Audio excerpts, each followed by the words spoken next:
চা বাগানের শ্রমিক পরিবারের জন্য এবার স্বাবলম্বী হওয়ার উদ্যোগ গ্রহণ করা হয়েছে। এবার নারী ফুটবলাররা পেলেন সাইকেল, অভিভাবকদের হাতে দেওয়া হয়েছে পরাহ ছানা। তবে জানা গেছে, ঊনকোটি জেলার কৈলাসহর মহিলা ফুটবল এবং গ্রামীণ জীবিকা উন্নয়ন একসঙ্গে এগিয়ে নেওয়ার ব্যতিক্রমী উদ্যোগের সাক্ষী থাকলো সোমবার।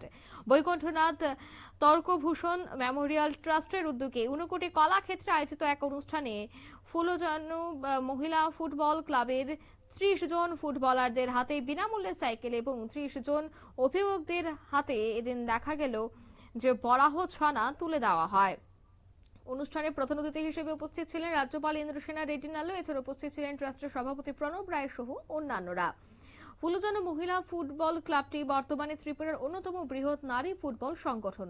অনূর্ধ্ব 10 থেকে সিনিয়র বিভাগ পর্যন্ত মোট 10টি দল নিয়ে ক্লাবটি 140 জন নারী ফুটবলার নিয়মিত প্রশিক্ষণ নিচ্ছেন। উল্লেখযোগ্য বিষয় হচ্ছে, এই 140 জন ফুটবলার প্রত্যেকেই চা বাগান শ্রমিক পরিবারের সদস্য। ট্রাস্টের উদ্যোগে সারা বছর নিয়মিত প্রশিক্ষণের পাশাপাশি তাদের রাজ্যে বিভিন্ন ফুটবল প্রতিযোগিতায় অংশগ্রহণ করে। ট্রাস্টের পক্ষ থেকে জানানো হয়, অধিকাংশ ফুটবলারের বাড়ি প্রশিক্ষণ মাঠ থেকে অনেক দূরে, তাই প্রতিদিন মাঠে পৌঁছতে তাদের যথেষ্ট সময়ের সম্মুখীন হতে হয়। আর্থিক সীমাবদ্ধতার কারণে নিয়মিত যাতায়াতের খরচ বহন করাও অনেক পরিবারের পক্ষে কষ্ট। সেই জন্যই এই সমস্যা দূর করতেই প্রথম পর্যায়ে 30 জন খেলোয়াড়কে সাইকেল দেওয়া হয়েছে, যাতে তারা সহজে ও সময় মতো অনুশীলনে অংশ নিতে পারেন। এই বিষয়ে কি বলছেন রাজ্যপাল ইন্দ্রসেনা রেড্ডি নাল্লু, শোনাবো।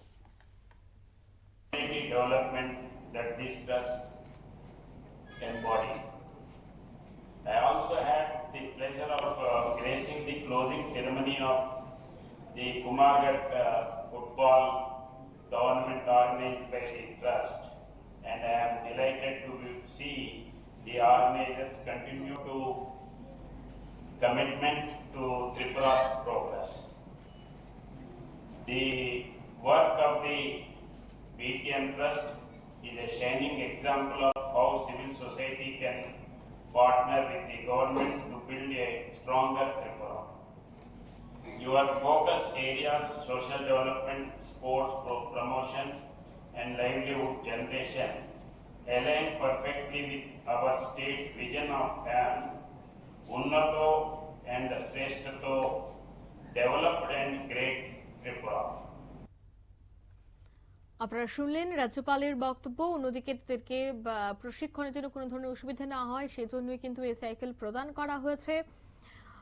এছাড়া অভিভাবকদেরকেও কিন্তু বরাহ ছানা প্রদান করা হয়। রাজ্যপাল ইন্দ্রসেনা রেড্ডি নাল্লু এই ধরনের সমাজমুখী এবং ক্রীড়া বান্ধব উদ্যোগের ভূয়সী প্রশংসা করেন। নারী খেলোয়াড়দের ক্ষমতায়ন এবং প্রান্তিক পরিবারের আর্থিক উন্নয়নের লক্ষ্যে এই ধরনের কর্মসূচি সমাজের জন্য অনুকরণীয় উদাহরণ বলেও তিনি জানান। নিয়ে নিচ্ছি ছোট্ট একটি বিজ্ঞাপন বিরতির সঙ্গে থাকুন।